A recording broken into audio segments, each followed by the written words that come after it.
अपनी सेना का किया ऐलान। लोकसभा चुनाव के रण में 16 उम्मीदवार। बीएसपी की सेना बिगाड़ेगी गठबंधन की गणित। लोकसभा चुनाव 2024 को लेकर सभी पार्टियों में प्रत्याशियों के चयन और घोषणाओं का दौर शुरू हो चुका है। बीएसपी ने ठीक होली से एक दिन पहले अपने उम्मीदवारों की पहली सूची जारी कर दी है। मायावती लोकसभा चुनाव 2024 के रण में अकेले ही मैदान में है। इससे किसे फायदा होगा और किसे नुकसान, और पहली सूची में कौन कितना मजबूत है, सब मैं आपको इस वीडियो में बताऊंगी। नमस्कार, मैं हूं आपके साथ कामिनी झा और आप देख रहे हैं न्यूज़ वन इंडिया। लोकसभा चुनाव के लिए बहुजन समाज पार्टी ने उत्तर प्रदेश की 16 सीटों पर अपनी पहली ऑफिशियल लिस्ट जारी कर दी। इस लिस्ट में रामपुर, पीलीभीत समेत 16 सीटों पर प्रत्याशियों का ऐलान हो चुका है।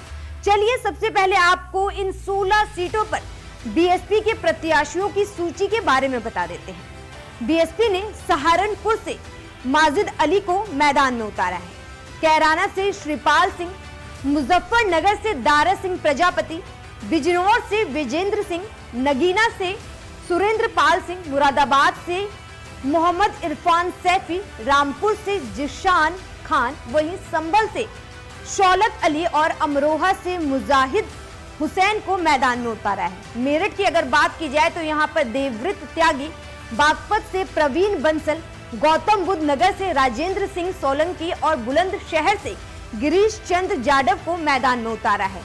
आंवला से आबिद अली, पीलीभीत से अनीस अहमद उर्फ फूल बाबू और शाहजहांपुर से डॉक्टर दूधराम वर्मा को प्रत्याशी घोषित किया गया है। देखिए, उत्तर प्रदेश की पूर्व मुख्यमंत्री मायावती इस लोकसभा चुनाव में अकेले ही मैदान में है। हालांकि विपक्षी गठबंधन ने मोदी सरकार के खिलाफ उन्हें अपने साथ लाने की पूरी कोशिश की और कई बार कोशिश की, लेकिन हर बार वो विफल ही रहे। कहा जाए तो भतीजा अपनी बुआ को मनाने में असफल रहे। ऐसे में सवाल ये है कि विपक्षी गठबंधन मायावती को अपने साथ बार बार क्यों लाना चाहती है। तो इसकी भी एक बड़ी वजह है। 2014 में बहुजन समाज पार्टी लोकसभा चुनाव में अकेले ही मैदान में उतरी थी, जिसका पूरा फायदा एनडीए और भारतीय जनता पार्टी को हुआ था, और मंडल की सभी 6 सीटों पर बीजेपी ने जीत दर्ज की थी। वहीं 2019 के लोकसभा चुनाव की बात की जाए तो सपा और बीएसपी यानी बुआ और भतीजा एक साथ मोदी सरकार के खिलाफ मैदान में थे।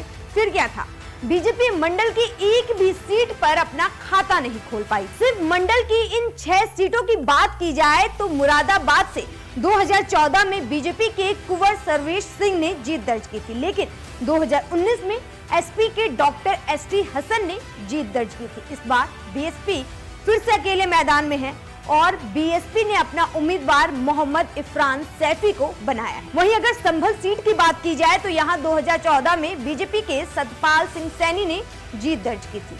वहीं 2019 में सपा के डॉक्टर सैफुर रहमान बर्क ने जीत दर्ज की थी। मतलब 2019 में जो बीजेपी है वो अपना खाता नहीं खोल पाई थी। वहीं 2024 के रण में बीएसपी ने यहां से शौलत अली को खड़ा किया है। वहीं अगर नगीना सीट की बात की जाए तो 2014 में बीजेपी के यशवंत सिंह ने जीत दर्ज की थी। वहीं 2019 में यहां से बीएसपी के गिरीश चंद्र ने जीत दर्ज की थी, और इस बार इस सीट पर बीएसपी ने सुरेंद्र पाल सिंह को मैदान में उतारा है। वहीं रामपुर सीट की बात की जाए तो 2014 में बीजेपी के नेपाल सिंह ने यहां जीत दर्ज की थी। वहीं 2019 में सपा के आजम खां सांसद यहां से बने थे, जो फिलहाल जेल में है। वहीं बीएसपी ने इस सीट से इस बार जिशान खां को मैदान में उतारा है। वहीं अमरोहा सीट से कुंवर सिंह तनवर बीजेपी से 2014 में जीते थे। 2019 में ये सीट बीएसपी के खाते में आई थी और कुंवर दानिश अली ने जीत दर्ज की थी। वहीं जो ये दानिश अली इस वक्त अब कांग्रेस में है और इसी सीट से कांग्रेस से प्रत्याशी बनाए गए हैं।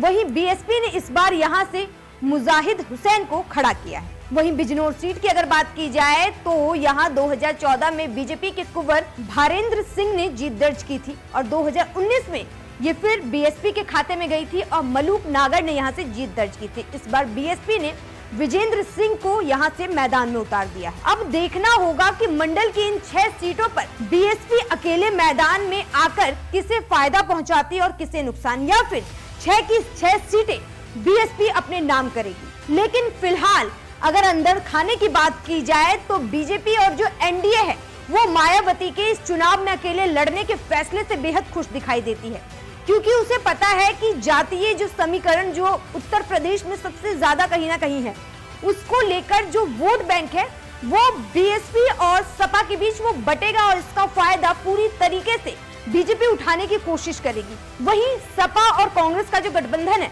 वो थोड़ी परेशानी में है, क्योंकि वो भी जानता है कि जातीय समीकरण जो है उत्तर प्रदेश में वो बहुत भारी रहती है और लोकसभा चुनाव में ये जातीय समीकरण उन्हें नुकसान पहुंचा सकती है, क्योंकि बीएसपी और सपा के वोट बैंक इस वक्त बटेंगे और इसका फायदा कहीं ना कहीं बीजेपी 400 पार आंकड़े के लिए कर सकती है। फिलहाल इस मुद्दे को लेकर आपकी क्या राय है हमें कमेंट बॉक्स में जरूर बताएं और इसी तरह की तमाम खबरों वीडियो को देखने के लिए हमारे YouTube चैनल को सब्सक्राइब कीजिए।